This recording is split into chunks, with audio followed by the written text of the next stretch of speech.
মক্কা নগরীকে বলা হয় উম্মুল কুরা, সব শহরের মা, সব শহরের সেন্টার, পৃথিবীর নাভিস্থল। আল্লাহ তাআলা বললেন ওয়াহাদাল বালাদিল আমিন, আর এই নিরাপদ শহরের শপথ।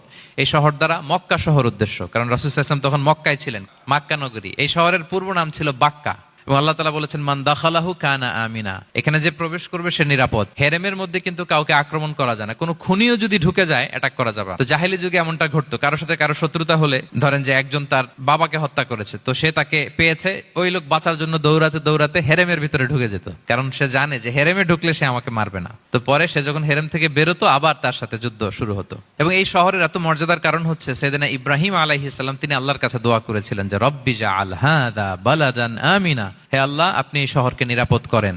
ওয়ারযুক আহলাহু মিনাস সামারাত, আর এই শহরের অধিবাসীদেরকে আপনি ফলমূল দিয়ে রিজিকের ব্যবস্থা করেন।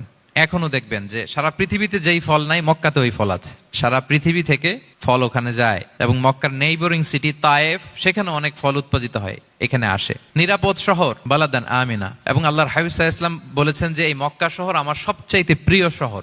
বাধ্য হয়ে তিনি যখন হিজরত করলেন মদিনায়, সেদিন বারবার তিনি মক্কার দিকে পেছনে ফিরে ফিরে তাকান, আর কেঁদে কেঁদে তিনি বলতেছিলেন যে মাক্কাতু আহাব্বুল বিলাদ ইলাইয়া, মক্কা আমার কাছে সবচেয়ে প্রিয় নগরী।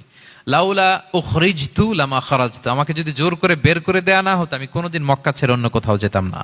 আল্লাহর হাবিব সাল্লাল্লাহু আলাইহি ওয়াসাল্লামের সবচেয়ে প্রিয় শহর ছিল মক্কা, এবং এটা আল্লাহর হাবিব সাল্লাল্লাহু আলাইহি ওয়াসাল্লামের জন্মস্থান। মাকান মাউলিদির রাসূল, রাসূল সাল্লাল্লাহু আলাইহি ওয়াসাল্লামের বিলাদাত হয়েছে এই শহরে। এবং এই শহরকে আল্লাহ বলেছেন মাসাবাতান লিন্নাসি ওয়া আমনা, মানুষের মিলনস্থল, কেন্দ্রস্থল। সারা পৃথিবী থেকে মানুষ ওখানে যায়। আপনি যে রমাদানে যদি মক্কায় যান, আল্লাহু আকবার, লক্ষ লক্ষ উমরা পালনকারী সেখানে, ইউরোপ থেকে, আফ্রিকা থেকে, অস্ট্রেলিয়া থেকে, এশিয়া থেকে, সারা পৃথিবীর মানুষের মিলনস্থল। ওখানে গেলে আপনি দেখবেন মাসাবাতান লিন্নাসি ওয়া আমনা, নিরাপদ জায়গা এবং মানুষের মিলনস্থল। এটা এখানে এমন মসজিদ আল্লাহ রেখেছেন কাবা ঘরের চারদিকে, এটাকে বলা হয় মসজিদুল হারাম, যে মসজিদে 1 রাকাত সালাত পড়লে 1 লক্ষ রাকাতের সওয়াব হয়।